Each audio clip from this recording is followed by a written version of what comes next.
ಪ್ರಭು ನಿಮ್ಮೊಡನೆ ಇರಲಿ. ನಿಮ್ಮಾತ್ಮದೊಡನೆಯೂ ಇರಲಿ. ಲೂಕನು ಬರೆದ ಪವಿತ್ರ ಶುಭ ಸಂದೇಶದಿಂದ ವಾಚನ. ಪ್ರಭು ನಿಮಗೆ ಮಹಿಮೆ ಸಲ್ಲಲಿ. ಆ ಕಾಲದಲ್ಲಿ ಯೇಸು ಅಲ್ಲಿಂದ ಹೋಗುತ್ತಿದ್ದಾಗ ಲೇವಿ ಎಂಬ ಸುಂಕದವನನ್ನು ಕಂಡರು. ಅವನು ಸುಂಕ ವಸೂಲಿಗಾಗಿ ಉಕ್ಕಡದಲ್ಲಿ ಕುಳಿತಿದ್ದನು.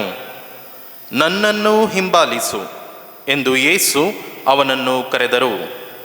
ಲೇವಿ ಎದ್ದು ಎಲ್ಲವನ್ನು ಪರಿತ್ಯಜಿಸಿ ಯೇಸುವನ್ನು ಹಿಂಬಾಲಿಸಿದನು. ತರುವಾಯ ಆ ಲೇವಿ ತನ್ನ ಮನೆಯಲ್ಲಿ ಒಂದು ದೊಡ್ಡ ಔತಣವನ್ನು ಏರ್ಪಡಿಸಿದನು. ಬಹುಜನ ಸುಂಕದವರು ಇತರರು ಯೇಸುವಿನ ಪಂಕ್ತಿಯಲ್ಲೇ ಊಟಕ್ಕೆ ಕುಳಿತಿದ್ದರು.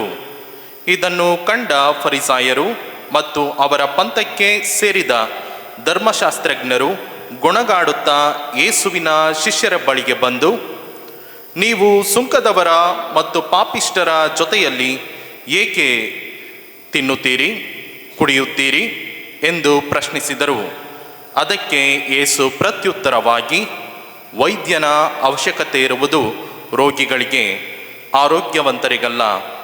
ನಾನು ಬಂದಿರುವುದು ಧರ್ಮಿಷ್ಠರನ್ನು ಕರೆಯುವುದಕ್ಕಲ್ಲ, ಪಶ್ಚಾತ್ತಾಪಪಟ್ಟು ಪಾಪಕ್ಕೆ ವಿಮುಖರಾಗಿ ದೇವರಿಗೆ ಅಭಿಮುಖರಾಗಿರಿ ಎಂದು ಪಾಪಿಷ್ಠರನ್ನು ಕರೆಯುವುದಕ್ಕೆ ಎಂದರು. ಪ್ರಭುವಿನ ಶುಭ ಸಂದೇಶ. ಕ್ರಿಸ್ತರೇ ನಿಮಗೆ ಸ್ತುತಿಯು ಸಲ್ಲಲಿ. ಪ್ರೀತಿಯ ಸಹೋದರ ಸಹೋದರಿಯರೇ, ಗುಡ್ ಮಾರ್ನಿಂಗ್. ಯಾರೋ ಒಂದು ಪ್ರಶ್ನೆ ಕೇಳ್ತಿದ್ರು. ಇವತ್ತು ಯೇಸು ಸ್ವಾಮಿ ಲೇವಿಯನ್ನು ಕರೆಯುತ್ತಾರೆ. ಲೇವಿ ಏನು? ಲೇವಿ ಕುಟುಂಬಕ್ಕೆ ಸೇರಿದವನೋ? ಇಸ್ರಾಯೇಲ್ 12 ಕುಟುಂಬಗಳಲ್ಲಿ ಒಂದು ಕುಟುಂಬ ಲೇವಿ ಕುಟುಂಬ. ಈ ಲೇವಿ ಆ ಲೇವಿ ಕುಟುಂಬಕ್ಕೆ ಸೇರಿದವನೋ ಎನ್ನುವ ಪ್ರಶ್ನೆ. ಆ ಲೇವಿ ಕುಟುಂಬಕ್ಕೆ ಸೇರಿದವರಲ್ಲ. ಆತ ಸುಂಕ ವಸೂಲಿ ಮಾಡುವಂತಹ ಒಬ್ಬ ವ್ಯಕ್ತಿ, ಆಫೀಸರ್, ಗೌರ್ಮೆಂಟ್ ಆಫೀಸರ್ ಅಷ್ಟೇ. ಇದು ಕಾಂಟ್ರಾಕ್ಟ್ ತಗೊಳ್ಳೋದು ಒಬ್ಬ ವ್ಯಕ್ತಿ. ಆ ಕಾಂಟ್ರಾಕ್ಟರ್ ಕೆಳಗೆ ಈ ಸುಂಕ ವಸೂಲಿ ಮಾಡುವವರು ಹಲವಾರು ಜನ ಬೇರೆ ಬೇರೆ ಪ್ರಾಂತ್ಯಗಳಲ್ಲಿದ್ದು ಆ ವರಿಯನ್ನು ವಸೂಲಿ ಮಾಡ್ತಿದ್ರು. ಅಂಥವರಲ್ಲಿ ಲೇವಿ ಒಬ್ಬರು. ಅವರ ಹೆಸರು ಮತ್ತಾಯ. ಇದು ಸ್ಪಷ್ಟವಾಗಿ ನಾವು ತಿಳ್ಕೋಬೇಕು. ಏಕೆಂತ ಹೇಳಿದ್ರೆ ಇಸ್ರಾಯೇಲ್ ನಾಡಿನಲ್ಲಿ ಅನೇಕ ಹೆಸರುಗಳನ್ನು ಇಟ್ಕೋತಿದ್ರು. ಜೂದ, ಬೆಂಜಮಿನ್ ಅವರೆಲ್ಲ ಆಯಾ ಕುಟುಂಬಕ್ಕೆ ಸೇರಿದವರಲ್ಲ, ಅದರ ಹೆಸರುಗಳನ್ನು ಇಟ್ಕೊಳ್ತಿದ್ರು. ಇದು ಒಂದು ವಿಷಯ. ಎರಡನೇದಾಗಿ ಇಂದಿನ ಶುಭ ಸಂದೇಶದಲ್ಲಿ ಯೇಸು ಸ್ವಾಮಿ ಲೇವಿಯನ್ನ, ಮತ್ತಾಯನನ್ನು ನೋಡಿ ನನ್ನನ್ನು ಹಿಂಬಾಲಿಸು ಅಂತ ಹೇಳ್ತಾರೆ. ಬೇರೆ ಏನಾದರೂ ಹೇಳಿದ್ರಾ? ಬೇರೆ ಏನಾದರೂ ಇಲ್ವಲ್ಲ. ಯಾರಾದರೂ ನಿಮ್ಮನ್ನು ಬೆಳಗ್ಗೆ ಎದ್ದಿದ ತಕ್ಷಣ ಕಾಫಿ ಕುಡಿದು ಅಲ್ಲುಜು ಕಾಫಿ ಕುಡಿದು ಆಚೆ ಬಂದಿದ್ದ ತಕ್ಷಣ ನನ್ನ ಜೊತೆ ಬನ್ನಿ ಅಂತ ಹೇಳಿದ್ರೆ ಏನು ಕೇಳ್ತೀರಿ? ಎಲ್ಲಿಗೆ? ಎರಡನೇ ಪ್ರಶ್ನೆ ಯಾಕೆ ಅಲ್ವಾ? ನಾವು ಒಂದು ಸ್ಥಳಕ್ಕೆ ಹೋಗ್ತೀವಿ, ಒಬ್ಬರನ್ನ ಹಿಂಬಾಲಿಸ್ತೀವಿ ಅಂತ ಹೇಳಿದ್ರೆ ಉದ್ದೇಶ ಇರಬೇಕು, ಗುರಿ ಇರಬೇಕು. ಒಂದು ಗುರಿ ಇರಬೇಕು, ಒಂದು ಉದ್ದೇಶ ಇರಬೇಕು. ಬೆಳಗ್ಗೆ ಎದ್ದು ಎಲ್ಲ ರೆಡಿಯಾಗಿ ನಾನು ಪಯಣವನ್ನು ಮಾಡ್ತೀನಿ. ಎಲ್ಲಿಗೆ? ಬಸಲಿಕಾಗೆ. ಏನಕ್ಕೆ? ಜಪ ಮಾಡೋದಕ್ಕೆ. ಪ್ರತಿಯೊಂದು ವಿಷಯಕ್ಕೂ ಒಂದು ಗುರಿ ಇದೆ, ಒಂದು ಉದ್ದೇಶ ಇದೆ. ಅದಿಲ್ಲ ಅಂತ ಹೇಳಿದ್ರೆ ನಾವು ಮಾಡೋಕ್ಕೆ ಹೋಗೋದಿಲ್ಲ. ಸುಮ್ಮನೆ ಮಾಡಿದೆ, ಸುಮ್ಮನೆ ಹೋದೆ ಇಲ್ಲ. ನಾವು ನಮ್ಮ ಉದ್ದೇಶವನ್ನು, ನಮ್ಮ ಗುರಿಯನ್ನು ಹೇಳಲಿಕ್ಕೆ ಇಷ್ಟಪಡಲಿಲ್ಲ ಅಂತ ಹೇಳಿದ್ರೆ ಏನು ಹೇಳ್ತೀವಿ? ಎಲ್ಲಿ ಹೋಗಿದ್ದಮ್ಮ? ಸುಮ್ಮನೆ ಆ ಕಡೆ ಹೋಗಿದ್ದೆ. ನಾನು ಹೇಳಕ್ಕೆ ಬಯಸ್ತಾ ಇಲ್ಲ, ಆದ ಕಾರಣ ಏನು ಹೇಳ್ತೀನಿ? ಸುಮ್ಮನೆ ಹೋಗಿದ್ದೆ. ಅದರಲ್ಲಿ ನೀವು ಅರ್ಥ ಮಾಡ್ಕೋಬೇಕು. ಎರಡನೇ ಪ್ರಶ್ನೆ ಕೇಳಬಾರ್ದು ಅವ್ರನ್ನ. ಎಲ್ಲಿಗೋದ್ರಿ ಅಂತ ಮತ್ತೆ ಕೇಳಬಾರ್ದು. ಅವರು ಸುಮ್ಮನೆ ಅಂತ ಹೇಳಿದ್ರೆ ಮುಗಿದೋಯ್ತು, ಅವ್ರಿಗೆ ನಿಮ್ಗೆ ಹೇಳೋಕ್ಕೆ ಇಷ್ಟ ಇಲ್ಲ ಎಂಬುದಾಗಿ ಅರ್ಥ. ಆದರೆ ಇಲ್ಲಿ ಯೇಸು ಸ್ವಾಮಿ ಲೇವಿಯನ್ನ ನನ್ನನ್ನು ಹಿಂಬಾಲಿಸು ಅಂತ ಹೇಳಿದ ತಕ್ಷಣ ಲೇವಿ ಎಲ್ಲಿಗೆ ಸ್ವಾಮಿ ಅಂತಲೂ ಕೇಳಲ್ಲ, ಯಾಕೆ ಸ್ವಾಮಿ ಅಂತಲೂ ಕೇಳಲಿಲ್ಲ. ಅಲ್ಲಿ ಒಂದು ಮೌನ ಇದೆ. ಈ ಮೌನದ ಅರ್ಥ ಏನು? ಇವರೂ ಹೇಳಲಿಲ್ಲ, ಅವರೂ ಕೇಳಲಿಲ್ಲ, ಆದರೆ ಇಬ್ಬರಿಗೂ ಅರ್ಥ ಆಯಿತು ಯಾಕೆ ಅವರು ಕರೆದರು, ಯಾಕೆ ಇವರು ಹೋದರು ಅಂತ ಅಲ್ವಾ? ಈಗ ನಾವು ಗೋಪ್ಯವಾಗಿ ಒಬ್ಬರನ್ನ ಕರಿತೀವಿ ಅಂತ ಇಟ್ಕೊಳ್ಳಿ, ಮುಂಚೆನೇ ಮಾತಾಡ್ತಿರ್ತೀವಿ ಏನಂತ, ನಾನು ಸುಮ್ಮನೆ ಸನ್ನೆ ತೋರಿಸ್ತೀನಿ, ನೀನು ಬಂದ್ಬಿಡು ಅಂತ ಅಲ್ವಾ? ಆವಾಗ ಏನು ಮಾಡ್ತೀವಿ, ಬಾ ಹೋಗೋಣ ಅಂದಿದ ತಕ್ಷಣ ನಡಿ ಹೋಗೋಣ. ಯಾಕೆಂತ ಹೇಳಿದ್ರೆ ಅಲ್ಲಿ ಕರೆಯೋವನಿಗೂ ಗೊತ್ತು ಯಾಕೆ ಹೋಗ್ತಾ ಇದ್ದೀವಿ ಅಂತ, ಬರೋವನಿಗೂ ಗೊತ್ತು ಯಾಕೆ ಹೋಗ್ತೀವಿ ಅಂತ. ಆದರೆ ಇಂದಿನ ಶುಭ ಸಂದೇಶದಲ್ಲಿ ಸಂತ ಲೂಕ ಬರೆಯೋದಿಲ್ಲ. ಆದರೆ ನಾವು ಬೇರೆ ಶುಭ ಸಂದೇಶಗಳನ್ನು ಓದುವಾಗ ನಾವು ಅರ್ಥ ಮಾಡ್ಕೋತೀವಿ. ಇದೇ ಮಾತನ್ನು ಕೂಡ ಅಂದ್ರೇಯ, ಪೇತ್ರ, ಯೌವಾನ, ಯಾಕೋಬ ಇವರನ್ನು ಕರಿಬೇಕಾದರೂ ಕೂಡ ಯೇಸು ಸ್ವಾಮಿ ಹಾಗೇನೆ ಅಂತಾರೆ. ಗಲಿಲೆಯ ಸರೋವರದಲ್ಲಿ ಬಲೆಗಳನ್ನು ತೊಳೆಯುತ್ತಿದ್ದಂತಹ ಈ 4 ವ್ಯಕ್ತಿಗಳನ್ನು ನೋಡಿ ನನ್ನನ್ನು ಹಿಂಬಾಲಿಸು ಅಂತ ಹೇಳ್ತಾರೆ. ಅವರು ಕೂಡ ಹಿಂಬಾಲಿಸ್ಕೊಂಡು ಹೋಗ್ತಾರೆ. ಯಾಕೆ ಅಂತ ಕೇಳೋದಿಲ್ಲ, ಎಲ್ಲಿಗೆ ಅಂತ ಕೇಳೋದಿಲ್ಲ. ಅವರಾದರೂ ಯೇಸು ಸ್ವಾಮಿಗೆ ನಂಟರು. ಯಾರು? ಪೇತ್ರ, ಅಂದ್ರೇಯ, ಯೌವಾನ, ಯಾಕೋಬ, ಗೊತ್ತಿರೋರು, ಮುಖ ಪರಿಚಯ ಇರೋರು. ಆದರೆ ಇಲ್ಲಿ ಮತ್ತಾಯ ಯಾರಿಗೂ ಬೇಡದವನು, ಕೆಟ್ಟವನು ಅಂತ ಪರಿಗಣಿಸಲ್ಪಟ್ಟಂತಹ ಒಬ್ಬ ವ್ಯಕ್ತಿ. ಇವನು ಹೆಂಗೋದ ಯೇಸು ಸ್ವಾಮಿಯ ಹಿಂದೆ? ಇದರ ಅರ್ಥ ಏನು ಅಂತ ಹೇಳಿದ್ರೆ, ಯೌವಾನನು ಬರೆದ ಶುಭ ಸಂದೇಶದ ನಾವು ನೋಡ್ತೀವಿ. ಅಂದ್ರೇಯ ಯೇಸು ಸ್ವಾಮಿಯನ್ನ ಭೇಟಿಯಾಗಲು ಹೋದಾಗ ಆತ ಒಂದು ಕೇಳ್ತಾನೆ, ಒಂದು ಪ್ರಶ್ನೆಯನ್ನ, ದೇವರೇ ನೀವು ಎಲ್ಲಿ ವಾಸವಾಗಿದ್ದೀರಿ? ಎಲ್ಲಿ ವಾಸವಾಗಿದ್ದೀರಿ? ಆಗ ಯೇಸು ಸ್ವಾಮಿ ಏನು ಹೇಳ್ತಾರೆ? ಬಂದು ನೋಡಿ. ಅದು ಆ ಮೌನದ ಅರ್ಥ. ಬಂದು ನೋಡಿ. ನೀವೇನು ಸಾಧಿಸ್ಬೇಕಾದ್ದೇನೂ ಇಲ್ಲ. ಈಗ ತಕ್ಷಣಕ್ಕೆ ನೀನು ನನ್ನ ಜೊತೆ ಬಂದು ವಾಸವಾಗು. ಸುಲಭನಾ ಕಷ್ಟನಾ?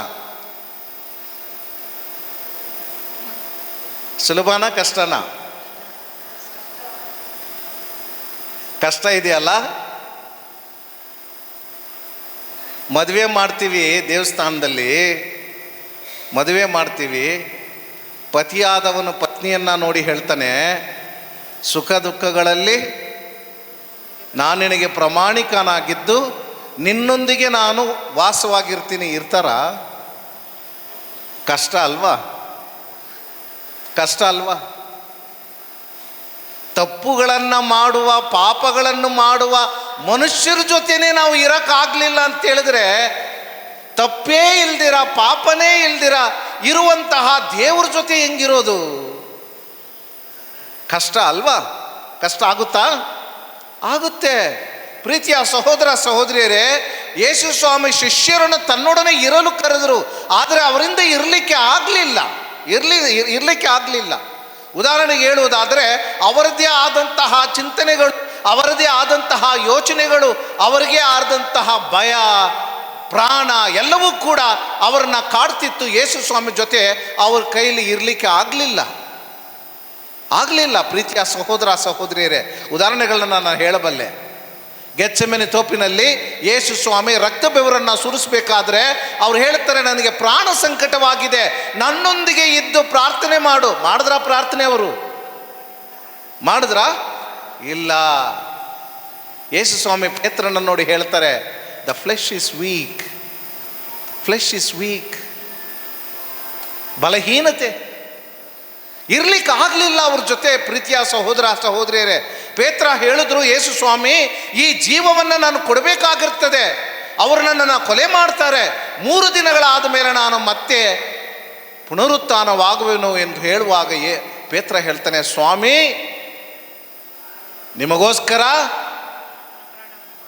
ನಿಮಗೋಸ್ಕರ ನನ್ನ ಪ್ರಾಣವನ್ನೇ ಕೊಡ್ತೀನಿ. ಕೊಟ್ರ ಪ್ರಾಣವನ್ನ? ಯೇಸು ಸ್ವಾಮಿ ಹೇಳ್ತಾರೆ, ಕೋಳಿ ಕೂಗುವ ಮುನ್ನ ನೀನು 3 ಬಾರಿ ನನ್ನನ್ನು ತಿರಸ್ಕರಿಸುವೆ, ನನ್ನ ಜೊತೆನೇ ನೀನು ಇಲ್ಲ ಅಂತ ಹೇಳ್ತೀಯ, ಆದರೆ ನಾನು ನಿನ್ನ ಕರೆದಿದ್ದು ನನ್ನ ಜೊತೆನೇ ಇರಬೇಕು ಅಂತ. ಪೇತ್ರ ಇದ್ರ? ಆಗಲಿಲ್ಲ ಪ್ರೀತಿಯ ಸಹೋದರ ಸಹೋದರಿಯರೇ, ಆಗಲಿಲ್ಲ. ಇನ್ನೊಂದು ಉದಾಹರಣೆಯನ್ನು ಹೇಳ್ತೀನಿ. ಎಲ್ಲ ಶಿಷ್ಯರುಗಳು ಯೇಸು ಸ್ವಾಮಿ ಈ ಗಲಿಲೆಯ ಸರೋವರದ ಮೇಲೆ ಆ ಹಡಗಲಿಗೆ ಹೋಗ್ತಿರ್ಬೇಕಾದ್ರೆ ಬಿರುಗಾಳಿ ಒಂದು ಬಂತು. ಬಿರುಗಾಳಿ ಬಂದಾಗ ಪೇತ್ರ ಉಳಿದ ಶಿಷ್ಯರು ಯೇಸು ಸ್ವಾಮಿ ನೋಡಿ ಏನು ಹೇಳ್ತಾರೆ? ಸ್ವಾಮಿ, ನಾವು ಸಾಯ್ತಾ ಇದ್ದೀವಿ, ನಿಮಗೆ ಗಮನನೇ ಇಲ್ವಾ ನಮ್ಮ ಮೇಲೆ? ಗಮನನೇ ಇಲ್ವಾ ನನ್ನ ಮೇಲೆ ಕೇಳ್ತಾರೆ ಅಲ್ವಾ? ಇಲ್ಲಿ ಕಾಂಟ್ರರಿ ಕ್ವೆಶ್ಚನ್. ಸ್ವಾಮಿ ನನ್ನ ಜೊತೆ ಇರಪ್ಪ ಅಂತ ಹೇಳಿದ್ರೆ ಇವ್ರು ಕೇಳ್ತಾರೆ, ಸ್ವಾಮಿ ನೀವು ನಮ್ಮ ಜೊತೆ ಇರಲಿಲ್ವಾ ಅಂತ. ನನ್ನ ಜೊತೆ ಇರಿ ಅಂತ ಯೇಸು ಸ್ವಾಮಿ ಕರೆದ್ರೆ ಇವರು ಯೇಸು ಸ್ವಾಮಿನ ಕೇಳ್ತಾರೆ, ನಮ್ಮ ಜೊತೆ ನೀವು ಇರಲಿಲ್ವಾ, ಇರೋದಿಲ್ವಾ, ನಾವು ಸಾಯ್ತಾ ಇದ್ದೀವಿ, ನಿಮಗೆ ಯೋಚನೆ ಇಲ್ವಾ? ಯೇಸು ಸ್ವಾಮಿ ಹೇಳ್ತಾರೆ, ಮೂರ್ಖರೇ, ಮುಟಾಳ್ರೆ, ವಿಶ್ವಾಸ ಇಲ್ವಾ ನಿಮಗೆ? ನಾನು ಕರೆದಿದ್ದು ನಿಮ್ಮನ್ನ ನನ್ನ ಜೊತೆ ಇರುವುದಕ್ಕೆ. ನನ್ನ ಜೊತೆ ಇರುವ ತನಕ ನಿನಗೆ ಎಲ್ಲವೂ ಇರ್ತದೆ, ಎಲ್ಲವೂ ಇರ್ತದೆ. ಶಿಷ್ಯರು ಹೇಳ್ತಾರೆ, ಸ್ವಾಮಿ ನಮ್ಮ ಹತ್ರ ಒಂದೇ ಒಂದು ರೊಟ್ಟಿ ಇದೆ, ಈಗ ನಾವು ಏನು ಮಾಡೋದು? ಯೇಸು ಸ್ವಾಮಿ ಏನೋ ಮುಖ್ಯವಾದ ವಿಷಯಗಳನ್ನು ಮಾತನಾಡ್ತಿರ್ಬೇಕಾದ್ರೆ ಇವರ ಚಿಂತನೆ ಏನು? ಒಂದೇ ಒಂದು ರೊಟ್ಟಿ ಇದೆ, ನಾವು ಹೆಂಗೆ ಊಟ ಮಾಡೋದು? ಯೇಸು ಸ್ವಾಮಿ ಹೇಳ್ತಾರೆ, ಮುಟಾಳ್ರೆ, ಗೊತ್ತಿಲ್ವ ನಿಮಗೆ? 5,000 ಜನಕ್ಕೆ ಆಹಾರ ಕೊಟ್ಟ ನನಗೆ ನಿಮ್ಮ 12 ಮಂದಿಗೆ ನನ್ನ ಆಹಾರ ಕೊಡೋಕ್ಕಾಗೋದಿಲ್ವಾ? ಯೋಚನೆ ಇಲ್ವಾ? ವಿಶ್ವಾಸವಿಲ್ವಾ? ನಂಬಿಕೆ ಇಲ್ವಾ ನಿಮ್ಮಲ್ಲಿ? ಯೇಸು ಸ್ವಾಮಿ ಕೇಳ್ತಾರೆ, ಪ್ರೀತಿಯ ಸಹೋದರ ಸಹೋದರಿಯರೇ, ಇವತ್ತು ಯೇಸು ಸ್ವಾಮಿ ಶಿಷ್ಯರನ್ನ ನನ್ನ ಜೊತೆ ಇರಿ, ನಿಮಗೆ ರಕ್ಷಣೆ ಇರ್ತದೆ, ನಿಮಗೆ ಎಲ್ಲ ಸೌಲಭ್ಯಗಳು ಇರ್ತವೆ, ಆಧ್ಯಾತ್ಮಿಕ ಪಯಣವನ್ನು ನನ್ನ ಜೊತೆ ಮಾಡಬಹುದು ಅಂತ ಯೇಸು ಸ್ವಾಮಿ ಅವರನ್ನ ಕರೆದ್ರೆ ಇವರು ಪ್ರಾಣಕ್ಕೆ ಭಯಪಟ್ಟು, ದೇವರೇ ನೀನು ನನ್ನ ಜೊತೆ ಇಲ್ವಾ ಅಂತ ಕೇಳ್ತಾರೆ. ಪ್ರೀತಿಯ ಸಹೋದರ ಸಹೋದರಿಯರೇ, ಪ್ರೀತಿಯ ಸಹೋದರ ಸಹೋದರಿಯರೇ, ಯೇಸು ಸ್ವಾಮಿನ ಅಷ್ಟು ಮಟ್ಟಿಗೆ ಪ್ರೀತಿಸಿದ್ರು. ಯೇಸು ಸ್ವಾಮಿಗೋಸ್ಕರ ನನ್ನ ಜೊತೆನೇ ಇರ್ತೀವಿ ಅಂತ ಹೇಳಿದ್ರು, ವಾಗ್ದಾನ ಮಾಡಿದ್ರು, ಅವರು ಕೊಟ್ಟ ಎಲ್ಲ ವರದಾನಗಳನ್ನು ಪಡ್ಕೊಂಡ್ರು. ಆದರೆ ಅವರನ್ನು ಶಿಲುಬೆಗೆ ಏರಿಸಬೇಕಾದ್ರೆ ಒಬ್ಬರೂ ಇರಲಿಲ್ಲ, ಒಬ್ಬರೂ ಇರಲಿಲ್ಲ, ಒಬ್ಬರೂ ಇರಲಿಲ್ಲ. ಯೇಸು ಸ್ವಾಮಿ ಹೇಳಿದ ಒಂದೇ ಒಂದು ಮಾತು, ನನ್ನ ಜೊತೆ ಇರೋ, ಎಲ್ಲ ಸಂದರ್ಭಗಳಲ್ಲೂ ನನ್ನ ಜೊತೆ ಇರೋ. ಅವ್ರ ಕೈಯಲ್ಲಿ ಇರೋಕ್ಕಾಗಲಿಲ್ಲ ಪ್ರೀತಿಯ ಸಹೋದರ ಸಹೋದರಿಯರೇ, ಆದರೆ ಇರಬೇಕಾಗಿತ್ತು. ಆದರೆ ಯೇಸು ಸ್ವಾಮಿ ಅವ್ರನ್ನ ಬಿಡಲಿಲ್ಲ, ಯೇಸು ಸ್ವಾಮಿ ಅವರನ್ನ ಬಿಡಲಿಲ್ಲ.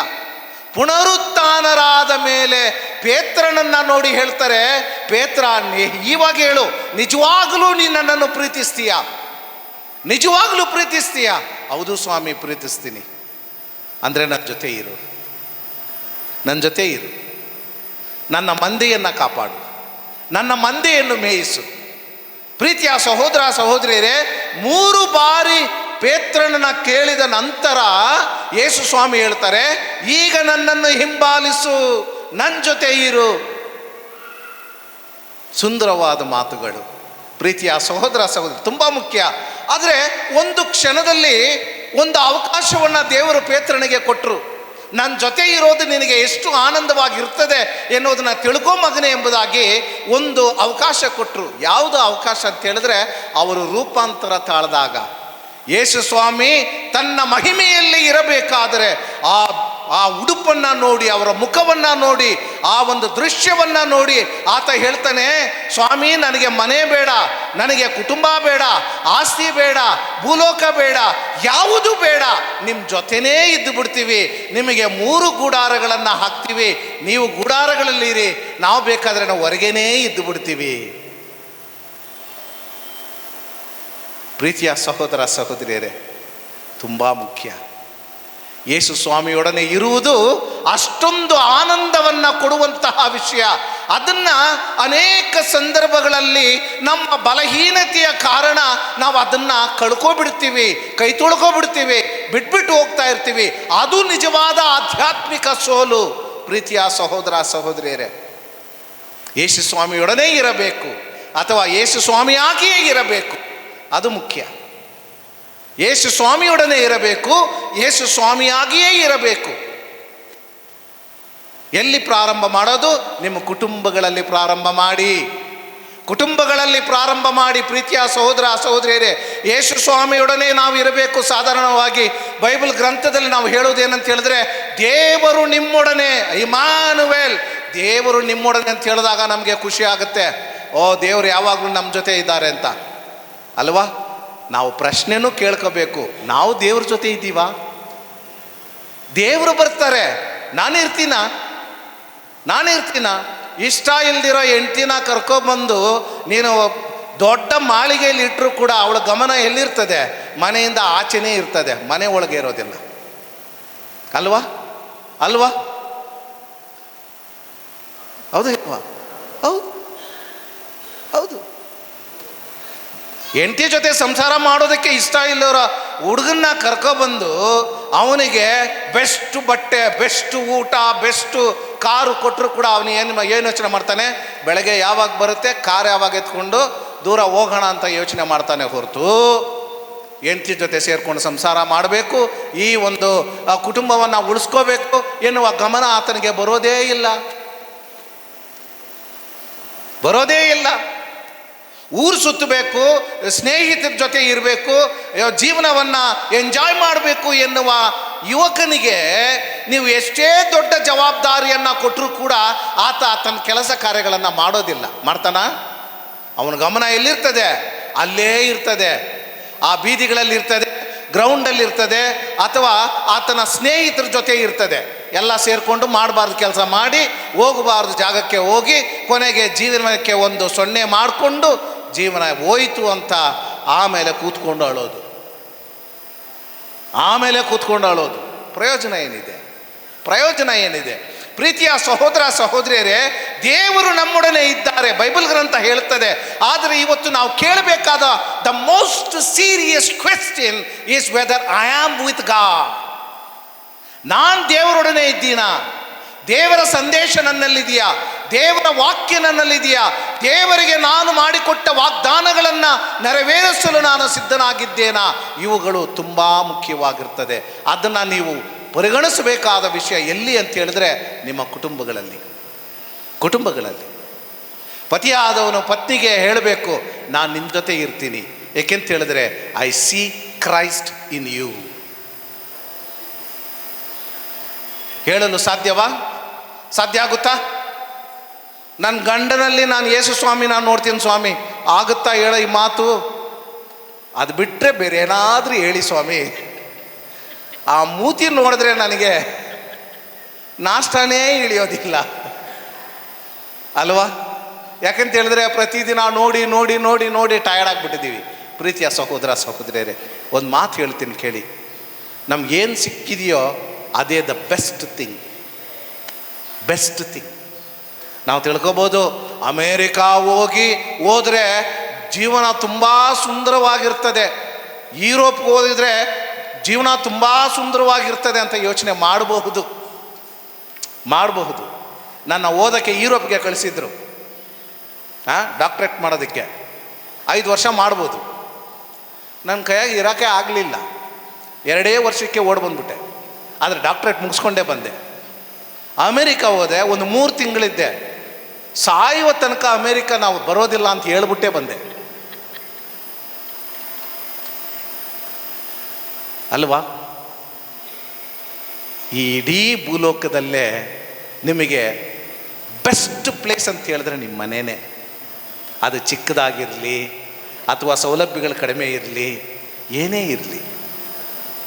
ಒಂದು ಕಥೆ ಹೇಳ್ತೀನಿ ಕೇಳಿ.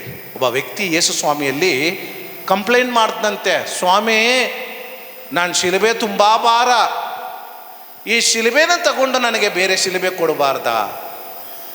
ಎಷ್ಟು ಕಷ್ಟನ ಅನುಭವಿಸ್ತಾ ಇದ್ದೀನಿ ನಾನು. ಯೇಸು ಸ್ವಾಮಿ ಆತನಿಗೆ ಕಾಣಿಸ್ಕೊಂಡು ಹೇಳಿದ್ರಂತೆ, ಬಾಪ ಮಗು, ಕರ್ಕೊಂಡೋಗಿ ಒಂದು ದೊಡ್ಡ ಹಾಲಲ್ಲಿ, ಇಲ್ಲಿ ಬೇಕಾದಷ್ಟು ಶಿಲುಬೆಗಳಿವೆ, ಯಾವುದು ಬೇಕಾದರೂ ತಗೋ, ನಿನ್ನ ಶಿಲುಬೆ ಇಲ್ಲಿ ಇಟ್ಬಿಡು. ಹೋಗಿ ನೋಡಿದಂತೆ ಕೆಲವೊಂದು ತುಂಬ ಭಾರ, ಕೆಲವೊಂದು ಹೊತ್ಕೊಂಡು ಹೋಗೋದಕ್ಕೆ ಕಷ್ಟ, ಬೇರೆ ಬೇರೆ ಥರ ಆಯಿತು. ಕೊನೆಗೆ ಫೈನಲ್ ಆಗಿ ಒಂದು ಶಿಲುಬೆ ಕಂಡಿಡಿದ್ಬಿಟ್ಟು, ಸ್ವಾಮಿ ಇದು ತುಂಬ ಸುಲಭವಾಗಿದೆ, ಇದನ್ನು ನಾನು ತಗೋತೀನಿ ಅಂತ. ಮುಟ್ಟಾಳ, ನೀನು ತಗೊಬಂದಿದ್ದು ಶಿಲುಬೆ ಅದೇ ಕಾಣೋ ಅಂತ ಹೇಳಿದಂತೆ. This life is beautiful. Wonderful. ಯಾವಾಗ ನಾವು ದೇವರೊಡನೆ ಇದ್ದಾಗ. ಕೆಲವೊಮ್ಮೆ ಜನ ಹೇಳ್ತಾರೆ, ದೇವರಿಗೆ ನನಗೆ ಸಮಯ ಇಲ್ಲ, I don't have time, it's a waste of time.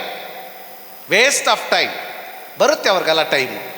ಆದರೆ ನಾನು ಹೇಳೋದಿಷ್ಟೇ, ಈ ತಪಸ್ಸು ಕಾಲದಲ್ಲಿ ನಾವು ದೇವರೊಡನೆ ಇರುವ, ದೇವರ ಪ್ರಸನ್ನತೆಯನ್ನು ಸದಾ ನಾವು ಅನುಭವಿಸುವ, ಆ ಪ್ರಸನ್ನತೆಯನ್ನು ಪರರಿಗೆ ಕೊಡುವ ಆ ಒಂದು ಸೌಭಾಗ್ಯವನ್ನು ದೇವರು ನಮ್ಮೆಲ್ಲರಿಗೂ ದಯಪಾಲಿಸಲಿ ಎಂದು ಭಕ್ತಿಯಿಂದ ಇಂದಿನ ದಿವ್ಯ ಬಲಿ ಪೂಜೆಯಲ್ಲಿ ಪ್ರಾರ್ಥಿಸೋಣ. ಆಮೇನ್.